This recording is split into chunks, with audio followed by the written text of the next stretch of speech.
হরে কৃষ্ণ, নমস্কার। আশা করি আপনারা সকলেই ভালো আছেন। লাইফ অ্যারাউন্ড কৃষ্ণ আরেকটি নতুন ভিডিওতে আপনাদের সকলকে স্বাগত। এখন বাজে সকাল 10টা।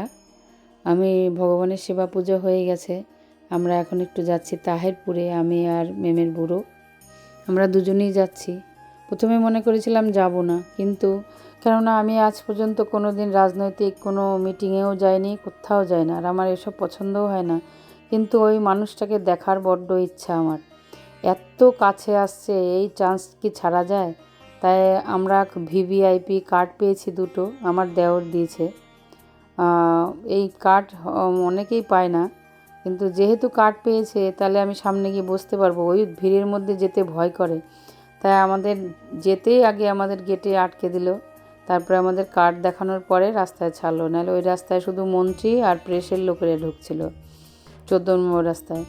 তাই সব মন্ত্রীরা ঢুকছে। আমরা যখন ঢুকলাম, রাস্তা দিয়ে হেঁটে যাচ্ছি, তখন দেখি সব বড় বড় মন্ত্রীরা ঢুকছে। ওই রাস্তায় শুধু মন্ত্রী আর ভিভিআইপিরা ঢুকবে, ভিআইপি না, ভিভিআইপিরাই ঢুকবে। তাই আমার ভিভিআইপির কার্ড ছিল।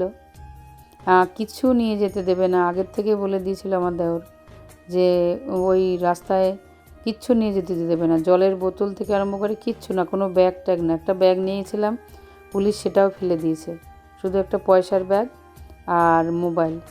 তাই আমাকে তো লেডিজের দিক থেকে চেকিং করে ভেতরে ঢুকিয়ে দিল।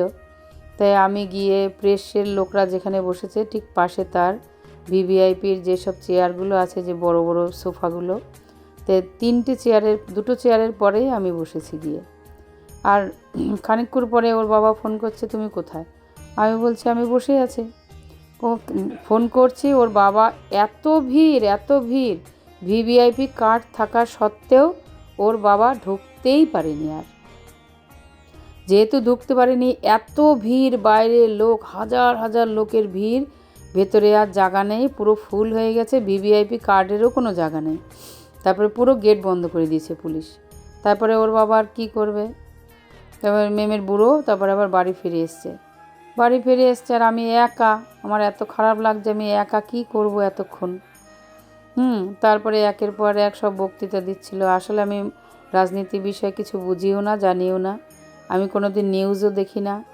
আমি আমার ভগবানের সেবা পূজা গান বাজনা ছাড়া কিছু জানি না, কিন্তু এই মানুষটাকে দেখার বড্ড ইচ্ছা ছিল আমার। তারপরে খানিকক্ষণ পরে ওর বাবা ফোন করলো, আমি বাড়ি চলে এসেছি, প্রধানমন্ত্রী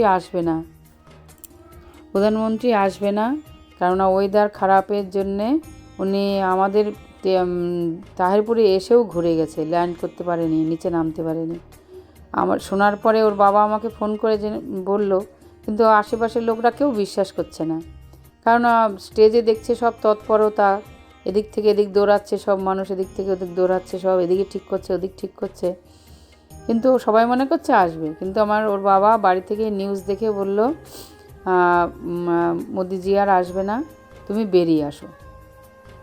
তারপরে আমি বেরিয়ে আসার চেষ্টা করলাম, সে পুলিশ আটকে দিল, সব গেট আটকে দিয়েছে, বলে আপনি এখন পদপিষ্ট হয়ে মারা যাবেন আপনি যদি বাইরে বেরোতে যান।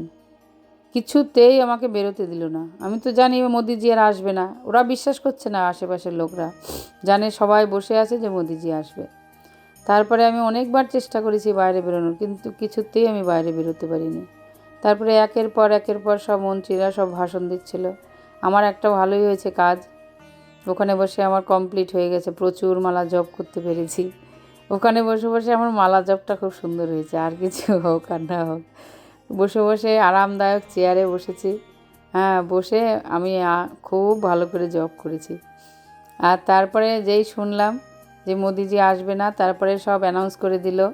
আর মোদিজিও মোবাইলে প্রচার করলো ওখানে, এবং উনি খুব সুন্দর মোবাইলেই সব কথা বলছিলেন, বক্সে সব শোনা যাচ্ছিল।